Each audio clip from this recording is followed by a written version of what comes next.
नमस्कार, आप देख रहे हैं यंग वार्ता न्यूज और मैं हूं आपके साथ रवीना शर्मा। एक नजर डालते हैं हेडलाइंस पर। हाटी विकास मंच के प्रतिनिधि मंडल ने हर्षवर्धन चौहान और एजी से हाईकोर्ट में की मुलाकात। प्रदेश में हाटी समुदाय को एसटी दर्जा जल्द लागू करने को लेकर हुई चर्चा। मार्च से शुरू होगा तारा देवी शिमला रोपवे का काम। श्रेयस के बजाय जमीन पर उतारने में सरकार का फोकस।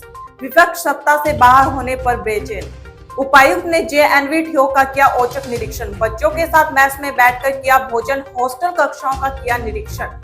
झागन गांव में नरसिंह भगवान की शांत महायज्ञ संपन्न। सैकड़ों की संख्या में श्रद्धालुओं ने लिया भाग। हिमाचल प्रदेश का रास्ता भूले बादल। बारिश में 97% तक कमी। 6 जिलों में 0 मिलीमीटर बारिश।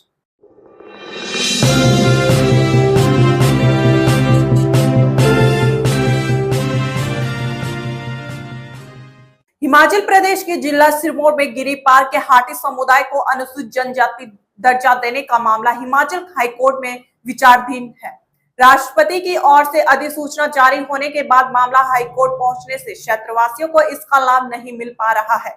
ऐसे में इसको लेकर कैबिनेट मंत्री हर्षवर्धन चौहान ने हाटी विकास मंच ट्रांसगिरी के प्रतिनिधि मंडल ने हिमाचल हाईकोर्ट में महाधिवक्ता के साथ एक संयुक्त बैठक की। इस बैठक में हाटी समुदाय को अनुसूचित जनजाति का दर्जा लागू करने को लेकर चर्चा हुई। बात थी कि हमारे वकील से भी मिलाया जाए, एडवोकेट जनरल से भी, और हमारे इस जो हटी समिति का जो वो है हटी कल्याण मंच, वो क्या उसका स्टेटस है हटियों का, तो इसलिए हम आज इनके माध्यम से यहाँ पूछने आए थे।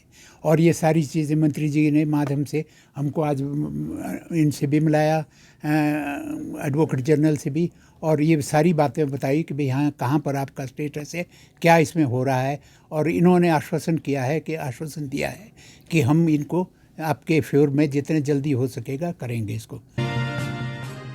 हिमाचल में बनने वाला भारत का पहला सबसे बड़ा रोपवे का निर्माण मार्च 2025 से शुरू होगा।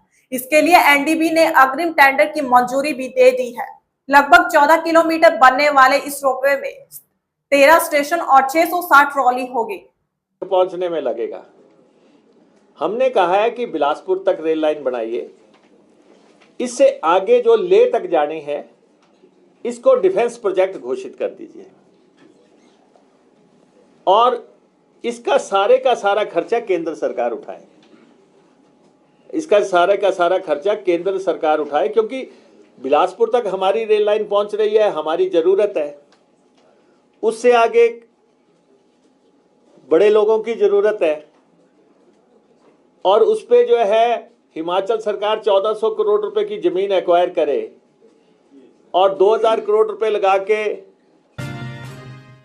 उपायुक्त शिमला अनुपम कश्यप बुधवार देर शाम को पीएम श्री जवाहर नवोदय विद्यालय ठियोग में औचक निरीक्षण के लिए पहुंचे। उपायुक्त करीब 7:45 बजे स्कूल परिसर में पहुंचे और करीब 10 बजे तक वहां मौजूद रहे।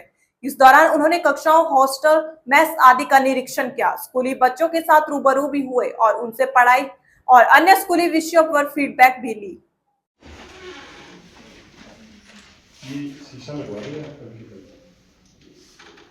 क्लास में बच्चे तो तेज हवा बीमार बना रहे हैं, बीमार क्यों? ठीक है, ये कब तक टूटा हुआ है? कितने दिन हो गए बेटा? हैं? इस क्लास में कौन बैठता है? तुम बोलो बेटा। इस क्लास में कौन बैठता है? जिला सिरमौर के पछाड़ क्षेत्र की ग्राम पंचायत छोगटाली के गांव झागन में प्राचीन नरसिंह भगवान के मंदिर में आज शांत महायज्ञ संपन्न हुआ। इस शांत मौर्य के मूल क्षेत्र के हजारों श्रद्धालुओं ने भाग लिया और नरसिंह भगवान का आशीर्वाद प्राप्त किया। नीलकमल शर्मा है और मैं इस स्थानीय गांव झागन का निवासी हूं, और यहां पे जो विष्णु भगवान का जो मंदिर है उसका मैं उनके गुरु भी हूं और पुजारी भी हूं। और ये नरसिंह भगवान का मंदिर है जिसका जीर्णोद्धार जो है गांव झांगन के समस्त ग्राम वासियों द्वारा किया गया है।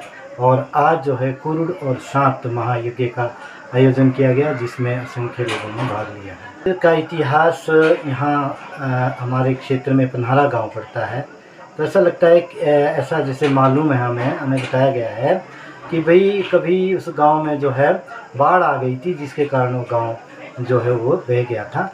लेकिन एक मूर्ति जो है पहाड़ी राज्य हिमाचल प्रदेश से बादल और बारिश इन दिनों गायब नजर आ रहे हैं। लंबे वक्त से बारिश न होने की वजह से मौसम शुष्क बना हुआ है। राज्य में रेनफॉल एक्टिविटी में भारी गिरावट दर्ज की गई है। मौसम विज्ञान केंद्र शिमला के निदेशक कुलदीप श्रीवास्तव के मुताबिक 2 अक्टूबर मानसून के विदाई के साथ ही राज्य में रेनफॉल एक्टिविटी में जमी हामी आई है। हुई है पूरे प्रदेश में लगभग 0.7 mm के आसपास हुई है और आमतौर पर अक्टूबर के महीने में जो है लगभग 2 सेंटीमीटर 2 से 2.5 सेंटीमीटर के आसपास रेनफॉल होती है।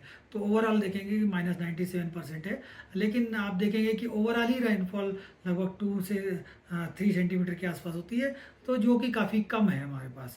और आमतौर पर देखेंगे कि जो अक्टूबर का महीना क्लाइमेटोलॉजी वाइज भी कम रेनफॉल का होता है, क्योंकि इसी समय मानसून का विड्रॉल होता है, विंड डायरेक्शन में चेंजेस होते हैं। तो हालांकि शंकराचार्य देश भर में गौ हत्या को रोकने और गौ माता को राष्ट्र माता का दर्जा दिलाने के लिए जागरूक कर रहे हैं।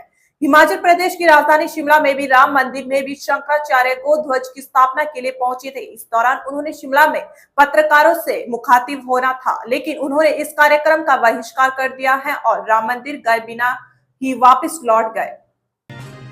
National federation of urban cooperative banks and credit society limited द्वारा शिमला में इंपॉर्टेंस ऑफ गवर्नेंस इन यूसीबीएस विषय पर एक दिवसीय सेमिनार व कार्यशाला का आयोजन किया गया, जिसमें आरबीआई के क्षेत्रीय निदेशक अनुपम किशोर मुख्य अतिथि के रूप में शामिल हुए।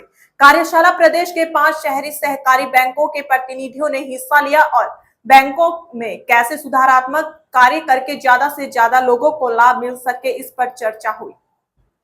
इम्पॉर्टेंट रोल प्ले करती हैं फाइनेंशियल इंक्लूजन में, लोगों के ज़रूरतमंद लोगों के पास जाने के लिए। तो इस संदर्भ में रिज़र्व बैंक भी काफ़ी इम्पोर्टेंस प्ले कर रहा है इनके कॉरपोरेट गवर्नेंस के ऊपर, क्योंकि जितने भी इश्यूज़ होते हैं रूट कॉज एनालिसिस अगर किया जाए तो सारा इश्यूज़ कॉरपोरेट गवर्नेंस की ही तरफ ही जाता है। इसलिए बहुत ज़रूरी है कि इनका कॉरपोरेट गवर्नेंस रोबस्ट हो, प्रोफेशनल हो और अच्छी तरह से चले, तभी बैंक अच्छी तरह चल सकती है। आज के लिए खबरों में इतना ही। इजाजत, नमस्कार।